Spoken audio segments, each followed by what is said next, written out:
All right, in this video, I'm going to go over what is called a cross-collar choke. So this is a choke that you can do from being on the bottom or on the top if somebody is maybe sitting on you or if you are sitting on top of them. So this would be both positions of what we call mount. So if you have gone through the mount escape, remember that is where you're sitting on top of the person, one knee is on each side. So to escape mount is, remember, when you roll the person over. So if you're on bottom or on top, you can execute this choke. So I'm going to demonstrate this choke with Bob right here, just upright. So just remember, you can do this from any sort of position on the ground. I'm going to demonstrate this with a t-shirt and then with a jacket on.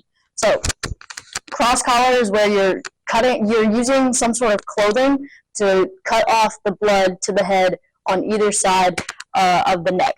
Okay, so when I'm doing this, when you go to grab, you're grabbing and you're going to rotate your hands. You're making an X and you're rotating your hands into the neck.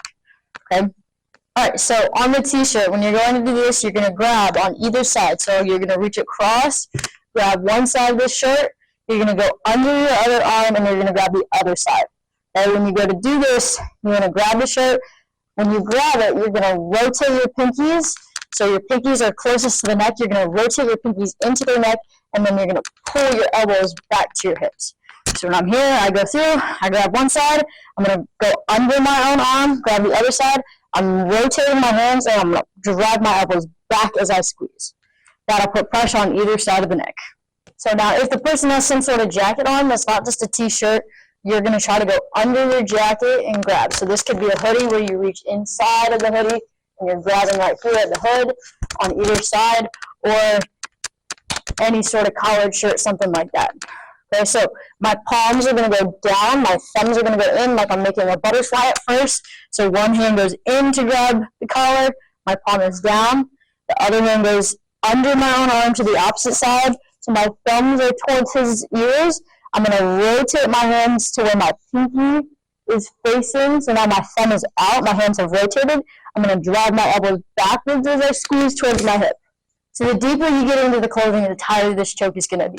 So obviously, if you're only coming right here to the front of the neck, you're not going to have a very tight choke. So you want to try to go as far back as possible and then rotate, because that'll create more pressure on either side of the person's neck. Okay. All right, another choke you can do is called a loop choke. So for this one, you're going to set it up the same way that you did your cross collar. So one hand goes in, palm down on this side. My other hand is going to go right above where my other hand is. Okay, so this is my first hand right here. My other hand is grabbing behind, right past where my other hand is. Okay, so this is where I'm set up. Both of my hands are on one side. So my second hand, my hand that is behind my other hand, which is this one, is going to loop around his head. So I'm going to make a big circle around his head, and then I'm going to pull. So I have pressure on either side.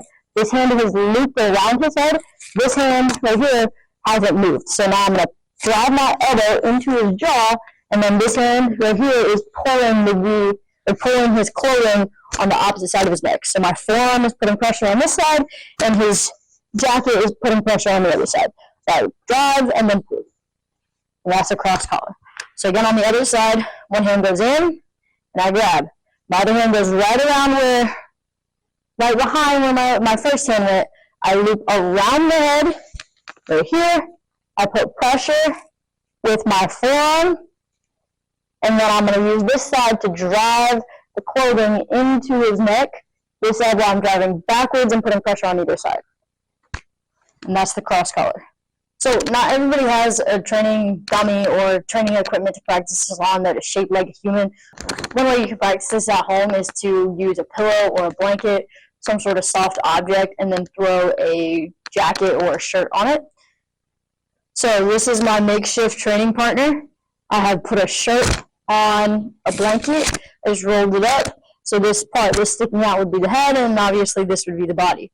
So when you're doing this, it's going to be hard to practice this if the person was on top, because you would have to hold your dummy up. So the easiest way to practice this would be if they are laying on the ground and then you are choking them.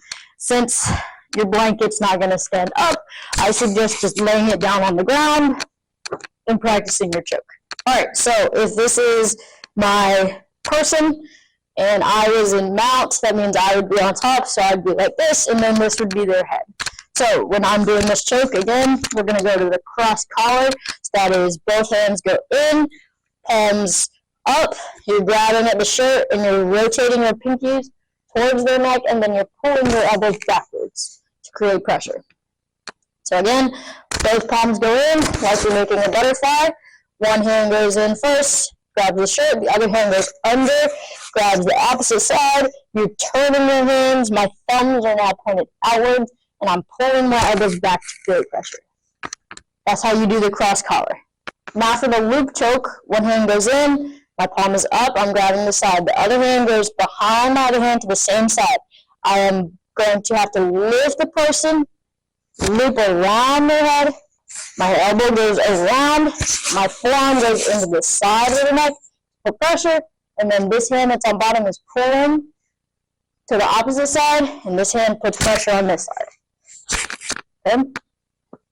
To the other side, again, grab, palms up, my hand goes behind my other hand, I loop around the head,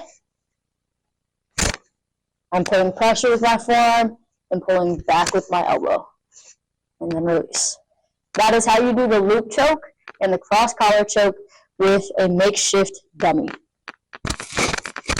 If you're wanting to try these with a safe training partner, make sure that you let your partner know when you feel pressure. One way that you can do that is by verbally saying tap, or you can tap the person twice to let them know that you feel the pressure and to let go. So this is something that a lot of different gyms do for jiu-jitsu or for martial arts, is they will tap. So that is tapping your body twice, tapping the person twice, stomping your foot, or just letting the person know, hey, you need to let go, so that way you don't pass out or nobody gets injured. So in this video, I went over 2 different chokes that you can do from top or bottom in any sort of ground position.